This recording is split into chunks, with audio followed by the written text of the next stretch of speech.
ازاي اعالج لو الباي عندي في الدراع ده كبيره وفي الدراع ده صغيره؟ ايه المشكله وازاي اعالجها؟ مشكله الامبالانس دي بتكون عند كل الناس، لان كلنا بنفضل الجنب اليمين عن الجنب الشمال سواء في الدراع او الرجل او اي حاجه، لان كل واحد بيحب انه يقوم بكل نشاطاته بدراع مختلف عن الدراع التاني. يعني انا مثلا بحب اشيل كل الشنط بدراعي ده، بجيب الوزن لما بتمرن في الجيم بدراعي ده، بشيل اي حاجه بدراعي ده، كل حاجه اللي بعملها بدراعي ده، عايز العب مع صاحبي ريست بدراعي ده، غصب عن الدراع ده بيتحسن عن الدراع التاني. فدي مش مشكله، دي حاجه فينا كلنا. تعال اقول لك بقى ازاي تطور الدراع التاني وتخليه شبه بعض بالظبط.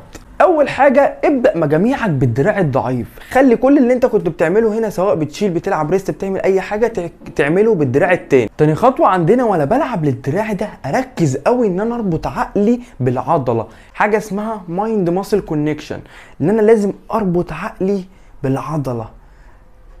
طبعا الكلام اللي انا بقوله ده كله وانت ماشي على نظامك الغذائي بتاعك، ما قللتش فيه ما عجزتش فيه، مع ايام الراحه اللي انت بتقوم بيها. وحاجه اخيره ان انت تحاول تلعبه مرتين في الاسبوع. وبس كده انت عرفت مشكله الامبالانس وازاي تعالجها. رب الفيديوهات تكون بتعجبك، وافتكر دايما ان الرياضه فن مش عن.